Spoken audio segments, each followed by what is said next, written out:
I think there was a major change in the mid-90s, actually, in a lot of countries, where I think TIMSS took place the first time in 1995, and there was much more recognition from policymakers, from the public, regarding these studies.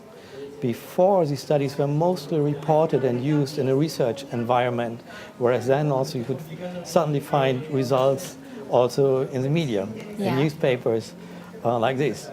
And this has changed a little bit also the emphasis, which I think is a little bit sad, because it was what the field we're coming from is comparative education. So we try to compare what's possible, what's feasible, what's done in other countries to see what are the impacts. And now sometimes it's a bit like competitive research, I would say. So countries are paying attention to rankings, and in my opinion, the rankings are the least informative part of that. It's very biased. So much more. Yeah, and I mean, there are two bad things. One bad thing is actually, if you look at the pure rankings, what we do, we take a sample in each of the countries, actually.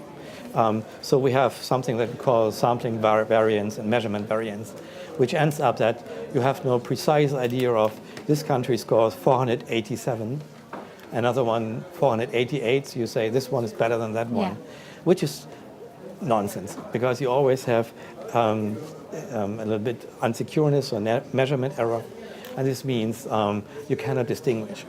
And then if a ranking changed from place 7 to 8, it could mean nothing. So if you have this pure focus on rankings, that's even misleading.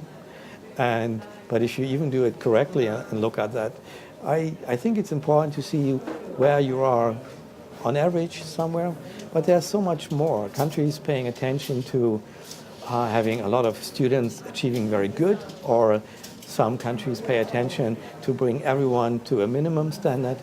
And I think it's very important that countries set their own goals also in achievement and use these tools to measure where they are. And this is what this should be all about, to learn from each other and see how can we improve the education systems around the world. And the rankings in that sense, I think, are really not informative, and I personally don't like them at all.